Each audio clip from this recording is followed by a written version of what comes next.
Just take them out and let them pass them on. Otherwise we'll never get anyone. And then my active learning session will disappear completely. Yes. So I thought it'd be interesting to just do a double-blind randomised control trial for 3 minutes, actually, because and I'll tell you why that is. Because I have to say, I mean, before I start this, if you think I'm going to stand here and say to you, randomised control trials, that's the only thing that's happened, it's not going to be the case. So I was a teacher for a long time, I was an advanced skills teacher. My MN was qualitative. We just heard Philippa talk beautifully about a deep and elegantly done piece of ethnographic research. And I mean, if you listen to some of the things that Philippa said, the way Philippa put herself in the mind of the school and talk for them, but also, not just that, there's a moment where I think you said, network learning, but that's, not sure about that, but that's how they describe it. It is just as important in qualitative research when you interview people to use the words they use with you as it is to do the things I'm going to talk about today if you do a randomised control. And I'm afraid to say you can't avoid statistics. So I've travelled a journey where I started in qualitative research, and my doctoral research is actually an area of experimental psychology. So we're going to do the type of trial you might do in that sort of context, and I'm not going to tell you what that area is, because I might confound my results. We'll see what's going to happen. And I have a blind tester here, Anna, who's very kindly offered to will come and do a test of what we've found, and in 3 minutes later we'll know the effect size level of statistical significance. So don't think about that randomised control trials have to be 6 months long, pharmaceutical designs with £200 million spent taxpayer money. There's a lot can be learned from those, but where I'm coming from, my learning as I moved into actually I'm in a business school actually, so as I moved into that area, learning that, the history of science was this history of endeavour of individuals carrying out replicable studies in areas that could be studied quantitatively. So I'm also saying don't just do an RCT because it's the big flashy thing out there, do it because you think it's something that could be measured with. Does that make sense? So that's really where I'm coming from, and I've just done what Philippa did so many times before. What's the answer to that? Okay. So I've told you what I'm actually, I work for CfBT Education Trust, but at the moment I have an extended piece of work working with QRA and Oxford on closing the gap test and learn. So I'm technically the technical director for that programme. Got about 15,000 children in 6 trials at the moment, plus the pilot design for a research lesson study that's going to be scaled up next year. Philippa's very much leading on with QRA. And as well as doing these big trials, we really didn't want to just do that because it is quite top-down. It's very collaborative. The schools have all agreed to be part of it. But we also wanted to build capacity and research capacity. And I'm going to talk to you today about method. The bits of method that, in my experience, keep getting missed out of the discussion about RCTs, like forgetting to say, use the words that people said to you when you interviewed, if that makes sense. So that's where we go. And I think for me, this is the point. If you're going to take a great selfie, which I did this morning because I don't have a great camera, you need a great camera. And I think as we move into the world of pure self-evaluation, increasingly so, we're going to move to a world like the early history of science, where people like Faraday in a loft somewhere experimented on voltage and came to a place like this, where like-minded people of Royal Society shared evidence that was replicable and could be repeated. And it was a bottom-up endeavour. So I don't think that science was all about pharmaceutical trials. So here's the first bit of theory, and I'm going to give you this, and I don't apologise for it, but this is why people claim that an RCT structure can establish cause and effect in the way that it can. So the idea is, let's imagine that I've got a light bulb over here, and I've got a voltage dial here.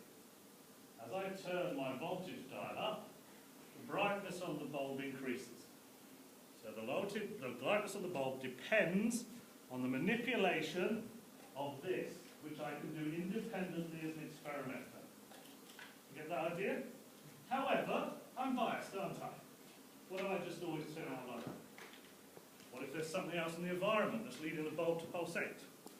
So if I use random numbers on the voltage dial, 135782, and I see 135782 over there, probably wasn't to do with me. And I can look at it, if I repeat it enough times, and I can say, well, you know what, chances are that is typically, the one thing that, by the way, there's more information in these slides than I'm going to give you, because I'm going to give them to Tom to stick online. So there are teaching you things within. So I don't want you to leave little gaps in some of your knowledge. So here's the typical randomised control trial people talk about. One sort, only one sort, of many designs. You need to use the right design for the right research question. It is a design that we're going to use now. So we get a group of the population, we randomly allocate them to what we call levels of the independent variable. We can't move you on a dial, but imagine it was a switch, full voltage, no voltage. So I've got two levels of voltage, haven't I? High voltage total, no voltage. Two levels to the IV, and you're randomly allocated. Put your piece of paper up if you've got a blue piece of paper. Okay, before you came in, I put a number in the corner, you'll see it. I randomly allocated a number in Excel, so when they're given out, essentially you're randomly allocated to the blue condition. Okay? It's not going to tell you which condition you're in, because you're blind to the purpose of this study, and I've got to keep you like that. Okay? So, red people, likewise, you're randomly allocated to the intervention. Well, not necessarily intervention, but whatever one it is, to the other one. And of course, then we're able to compare means, establish, and we're going to have a measure at the end of it. So before I do that, now's the time to do it. So if you'd like to just come out, if I put the blue people over here, that'd be great, and the red people over here, and we're going to do a 3-minute thing, and I'm going to send you back.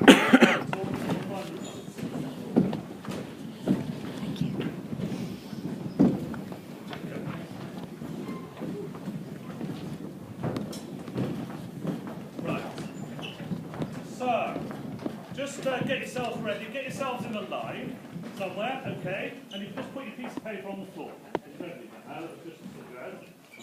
Blue people, you need to pay really close attention to what's on this card. Okay? Really close attention. Yeah? Got that one? Good, because it's important. Red people, you need to pay really close attention to this card, because what's written on it is really important. Okay, so what I want you to do is to put your hands out like this, make one hand very floppy, and the other hand turn it over and make it a clenched, tight iron ball hand, like that. Now close your eyes and just pay attention to the sound of my voice, and as you do that, notice the heavy ball beginning to descend, becoming heavier and heavier. And the other hand lighter because there's a balloon tied to it. That's right. It's rising up, rising higher and higher and higher. That's right. The ball hand descending lower and lower, deeper and deeper. Very good. That's right. Very good. Excellent. Descending more and more and more. Very good. That's right. I wonder how low that ball can go. It feels heavy right now. Okay, just hold your arms now, because I'm going to carry on talking a bit, because my blind tester's going to come along and score you. So, I mean, those of us that, so you can open your eyes now, but keep your hands the same. This is very important, because this is our dependent variable, which is actually the movement of the distance between hands.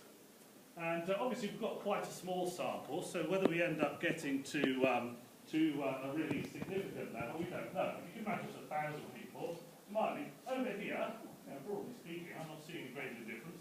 Over here in this group, there actually does seem to be a fair bit more distance, doesn't there? So that's quite interesting. When Anna's done that, I will disclose the purpose of the study. And I should say to the people who are over here, because you had a very... are we over there? Have we done that? Thanks very much for your hand down. Anna's going to put that into Excel. So great. So the purpose of the study, my doctoral research is in the relationship between charismatic leadership and hypnosis. So I'm interested in hypnosis. We know that if you just use the word hypnosis and give people a suggestion, it actually deepens their results. Just the word hypnosis builds expectations. So on this side of the table, they paid attention to a really blank sheet of paper, and we didn't really see much change. We'll see if it's significant for this group. On this side, they were told that this is a stage hypnosis suggestibility test. And in stage hypnosis, it's used to select people who then you invite up on stage. You have been hypnotised, by the way, and nothing unusual will now happen, and you're completely back to normal. I am now okay in terms of the 1952 State Hypnotism Act. Anyway, but you can go back down. So thanks very much. So thank you for coming up. Well done. So terminology. I hear a lot of terminology going on around this experiment word. Anybody a psychology teacher here? Yay, woohoo! Okay, good. So you'll be having some of these, some of you will debate. I'm going to be early on lecture of biological psychology at the University of Oxford on some of these things. Just to be clear, in the world we're in here, an experiment is where you can randomly allocate to levels of independent variables. The on-off switch in our case. However, sometimes you can't randomly allocate. You can still do a good quantitative study, like with people who are boys and girls. You can't randomly allocate them to being a boy or girl, because you know what? They already are. But we could randomly sample to remove a little bit of bias in that process. So we would call that a quasi-experimental design. Now, the other thing we need to do, which Anna's busily doing now, is establish cause and effect.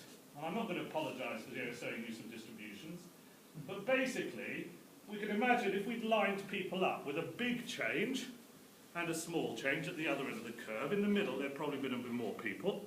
That's a normal distribution. It happens sometimes, not always. We'll talk about that later. All the things to bear in mind. And if we think, so if the red line was the control and the dotted line was the intervention, it's got to move a certain distance in order for us to say that is significant. And that means the probability the results have been arrived at by chance. That, argue, is much more important than effect size. Sorry to blow effect size, psychologists waving their head. Effect size tells us the proportion of people who moved, but it doesn't tell us if something happened by chance. If our result isn't significant, essentially the means are the same. So forget your effect size, no matter how big it is. Okay? So that's an important one. You don't need to worry too much about that, but we've been teaching people more of that. So why am I passionate about this, which you probably gather I am? Because I think this is the most democratising form of research that's ever been out. Now, it can't always answer every question you might want, but ultimately, small-scale trials enable you to do something that's replicable, you can pass on. And you can do it in a way where everyone, remember the thing with the MMR scan, 12-person study? Yeah, they were able to look at the data, look back at everything that was done, and say, you know what? I'm ethical. You can download it still from the Lancet website. It's a great big sign across it saying, cancelled, I think, or similar. So, and at the end of the day, this stuff is in A2 and AS psychology, am I right? It is, yeah. It is. So it's not difficult to actually learn what to do. And I think we can move towards a model of evidence-based practice where we integrate this type of thing. It will be churlish for me to say that we can't learn things from large pharmaceutical designs. I'm involved in them. Very important to be able to test things over 6 months. But there are really interesting questions about memory, how we use memory in the classroom, how things are learned, that sometimes might be trialled in a single lesson. And that's what we've been beginning to teach people on Closing the Gap Test to Learn at the network events. And all the examples I'm going to give you have got a school that's about to trial something or done a pilot and is looking at scaling up. So I would argue that there's probably some sort of, we can debate this, sophisticated mixed method approach. Perhaps learning from areas like surgery. Even today, highly qualified surgeons carry out practitioner-level case study research. They have a go at something, they don't just take major risks, they take small step risks with informed consent, they share it at conferences, but increasingly they're building into a trial structure, sometimes one participant at a time, randomly allocating like that, to build it up. I would argue we can do that. We want small-scale teacher case study. If I think this works in my classroom, that's a great thing. I can talk about it, I can say what I see. But why not try it on a small scale? Find another teacher to collaborate with in that process, to scale up to sample size, so you've got a big enough sample size. And then we probably need some sort of action research, put it back into teacher practice, understand how it works, and what we might do with it. So that's very much where I'm coming from. So Anna, what does it say on our, have we done it? So, okay, so we have a 0.27 effect size. So that's a moderately small effect size. It wasn't significant, it was 0.3, so that's a 30 and 100 probability results were arrived at by chance. But actually, I think if we had 100 people in each group, you can see how that would have been that sort of effect. So that's quite interesting. It leads also to something that's important in this type of research, which is called demand characteristics. I had a massive demand characteristic there by telling these people it's from stage hypnosis. And that's what created the effect, because they were influenced by it. But sorry, what was the effect? The effect was 0.27, so that's a moderately small effect. But what happened? Well, so basically that you've got a bigger gap between your hand and the ball hand. If you want to know the truth about this hand's going to go down unless you resist, because it's lactic acid poisoning. But it's only imaginative suggestion that can lead this to go above gravity.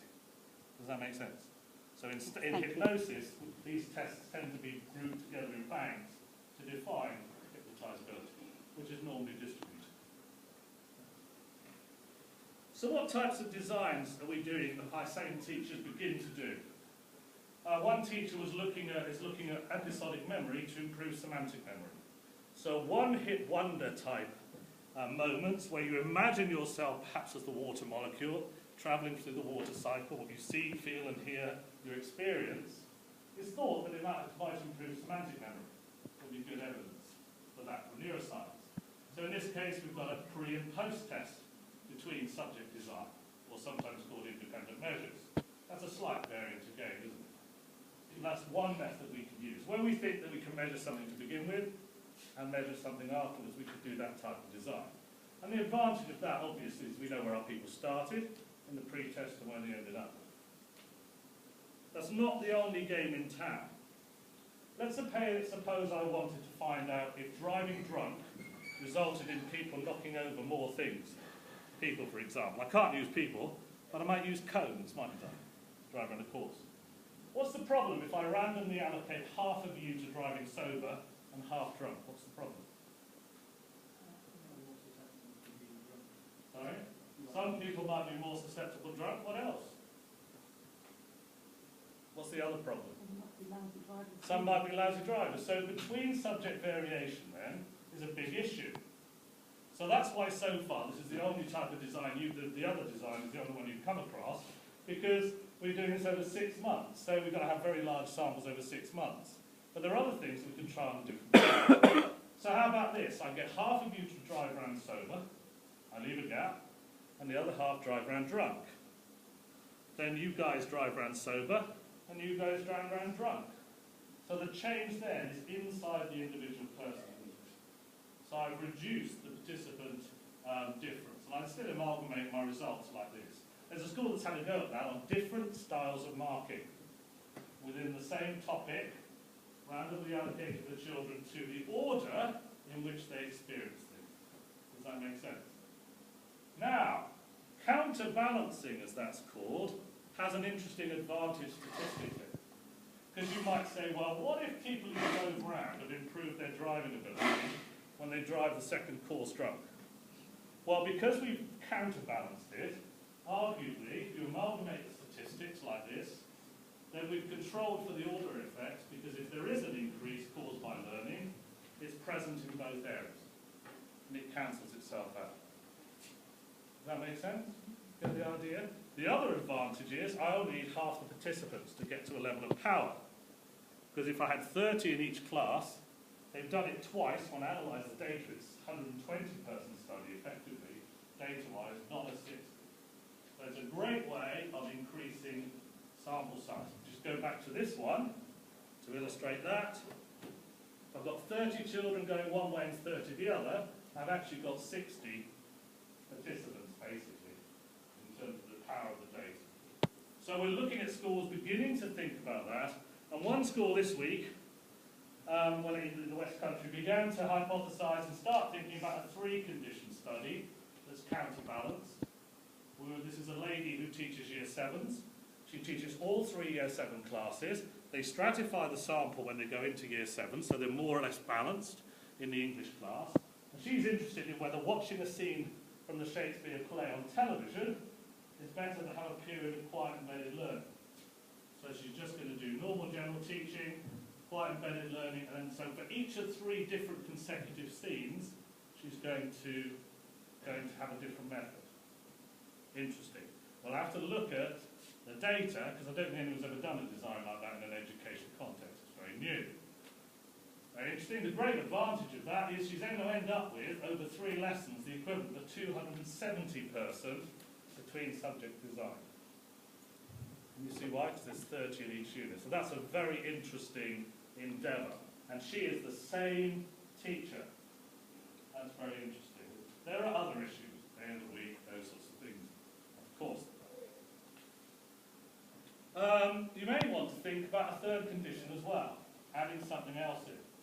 An interesting study where we train teachers in the structure of suggestion from hypnosis, but not actually hypnosis, by the way, just to use things positively.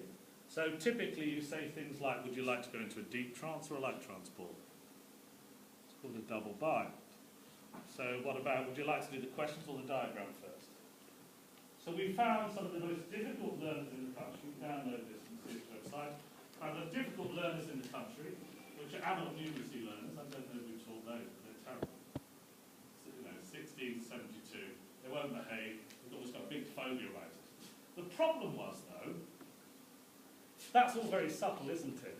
Would you like to do this or that? So you can see I might encourage learning, but it's always going to be trumped by pedagogy and subject knowledge. So what we did was we randomly allocated at teacher level, stratified the sample according to its teacher background. The control group, that's the 54 to 65, and that's the 60 to 66. They just taught normally, as they would over 6 months. The other teams, 54 to 65, we improved their pedagogy and subject knowledge. And the other group, we improved their pedagogy and subject knowledge with the same training, plus we gave them the language pattern. So now, arguably, if there's anything above the cross level, it's been an enhancement as a result of it. So you may need to add in an active control, something that deals with something that you can't ordinarily do. I'm going to stop for 2 seconds, have a chat with the person next to you, have a think about a research question that you'd like to answer you think we could do with some sort of quantitative measure. Which one of those designs comes to mind? A quick chat, and then we'll come back to some more information. What sorts of things could you come up with?